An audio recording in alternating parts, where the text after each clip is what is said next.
Hello दोस्तों, मैं हूं Kashdeep Verma. Hindi voice notes YouTube channel में आपका स्वागत है। दोस्तों, आज के इस वीडियो में हम लोग भारतीय रियासत के अंतर्गत बंगाल रियासत के बारे में पढ़ेंगे। वीडियो स्टार्ट करने से पहले आपसे एक रिक्वेस्ट है, अगर अभी तक आपने हमारे चैनल हिंदी वॉइस नोट्स को सब्सक्राइब नहीं किया है तो प्लीज़ चैनल को सब्सक्राइब करें, बेल नोटिफिकेशन को ऑन करें ताकि आपको इंडियन हिस्ट्री के साथ साथ और भी अदर सब्जेक्ट के नोट्स के नोटिफिकेशन मिलते रहे। तो चलिए वीडियो स्टार्ट करते हैं। देखिए, बंगाल रियासत का स्थापना हुआ था 1719 में और बंगाल रियासत के संस्थापक थे मुर्शिद कुली खां और इन्होंने अपना राजधानी बनाया था मुर्शिदाबाद को।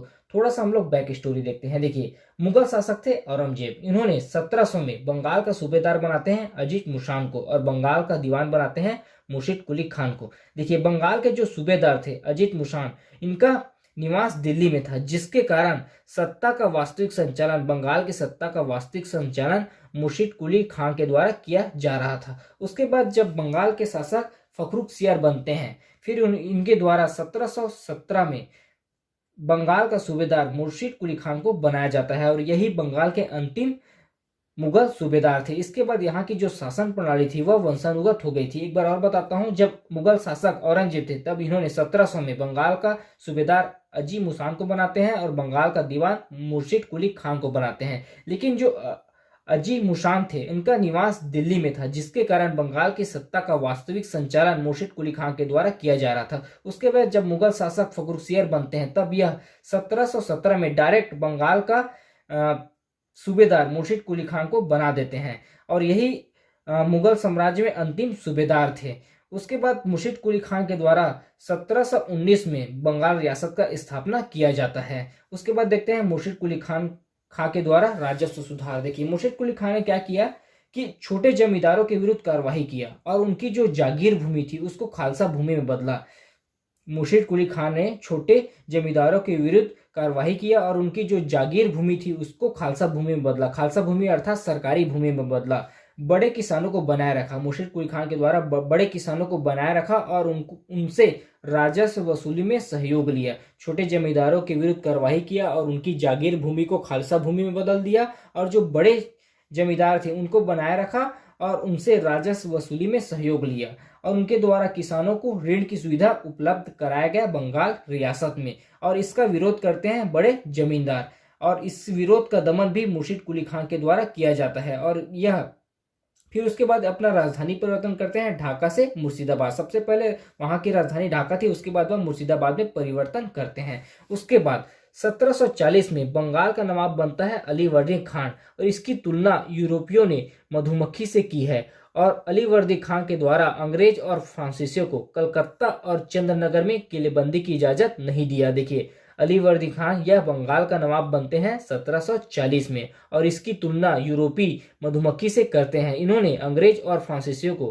कलकत्ता और चंद्रनगर में किलेबंदी की इजाजत नहीं दी थी। उसके बाद बंगाल का नवाब बनते हैं सिराजुद्दौला। देखिए, 1756 में बंगाल का नवाब बनते हैं सिराजुद्दौला। गद्दी पर बैठते ही सिराजुद्दौला को अपने संबंधियों से संघर्ष करना पड़ा था। इसका फायदा अंग्रेज लोग उठाते हैं। इस संघर्ष का फायदा अंग्रेज लोग उठाते हैं और नवाब के विरोधी हैं उनको शरण देते हैं तथा नवाब की अनुमति के बिना किलेबंदी शुरू कर देते हैं। देखिए, 1756 में बंगाल का नवाब बनते हैं सिराजुद्दौला और गद्दी पर बैठते ही सिराजुद्दौला को अपने सगा संबंधियों से संघर्ष करना पड़ा, जिसका फायदा अंग्रेज लोग उठाते हैं और जो नवाब के विरोधी थे उनको शरण देते हैं तथा नवाब की अनुमति के बिना किलेबंदी करना शुरू कर देते हैं। देखिए, जवाब में नवाब के द्वारा कलकत्ता पर हमला किया गया जून 1756 में और फोर्ट विलियम पर नियंत्रण कर लिया गया। देखिए, जवाब में सिराजुद्दौला जून 1756 को कलकत्ता के फोर्ट विलियम में हमला करते हैं और उसको नियंत्रण में ले लेते हैं और इसी क्रम में हालवेल ब्लैक होल की घटना का उल्लेख करते हैं। फिर देखते हैं हम लोग ब्लैक होल की घटना। देखिए, ब्लैक होल की घटना, यह घटना हुआ था 20 जून 1756 को। इस घटना का वर्णन हालवेल के द्वारा किया गया है, जो कि वायसराय थे 1760 से लेकर 1765 तक।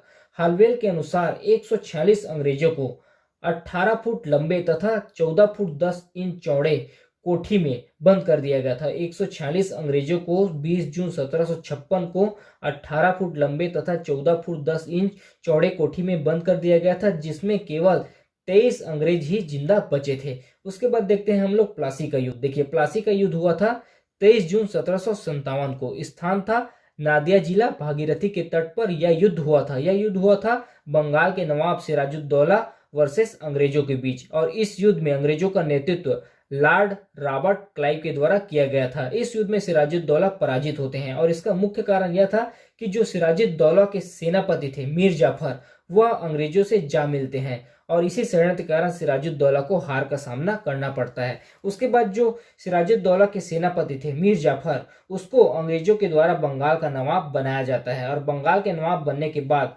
अंग्रेजों की बढ़ती हुई मांग से मीर जाफर परेशान हो जाते हैं। देखिए, सिराजुद्दौला पहले बंगाल के नवाब थे, उसके बाद इसके पराजित होने के पश्चात जो षड्यंत्र में शामिल थे उसके सेनापति, इसको अंग्रेजों के द्वारा, मीर जाफर को अंग्रेजों के द्वारा बंगाल का नवाब बनाया जाता है। फिर मीर जाफर अंग्रेजों की बढ़ती हुई मांग से परेशान होकर डच के साथ मिलकर अंग्रेजों के विरुद्ध योजना बनाते हैं, किंतु भेद खुलने के कारण 1759 में वेदरा के युद्ध में अंग्रेज डच को पराजित करते हैं। उसके बाद मीर जाफर के बाद बंगाल का नवाब बनाया जाता है मीर कासिम को।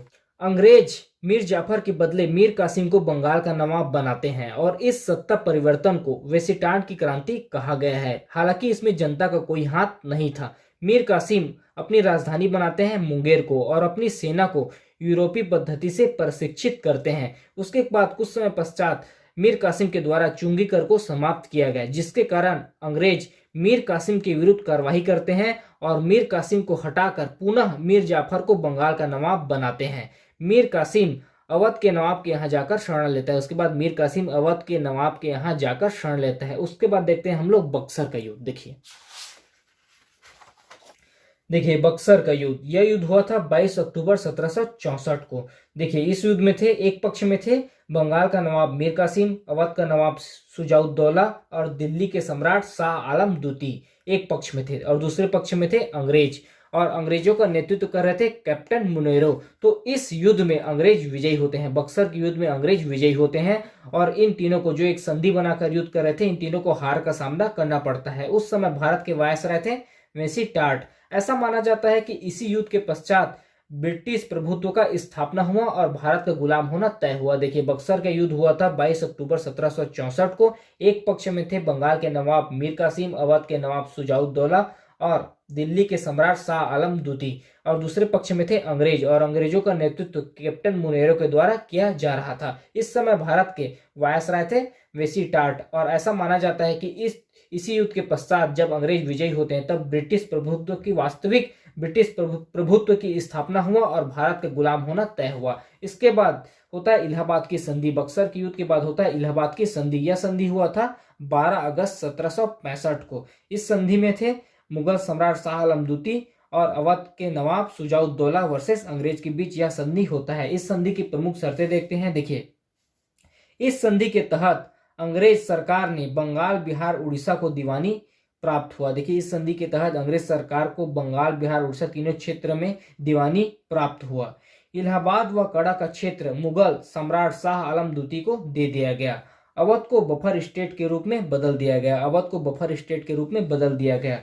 अवध के नवाब पर युद्ध हार जाने के रूप में 50 लाख रुपए की राशि आरोपित किया गया। अवध के नवाब पर युद्ध हार जाने के रूप में 50 लाख की राशि आरोपित की गई।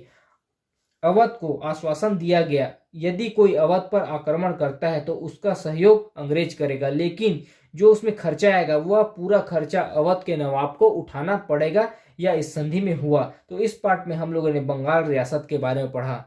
नेक्स्ट वीडियो में हम लोग मैसूर रियासत के बारे में पढ़ेंगे। अभी के लिए इतना ही। धन्यवाद।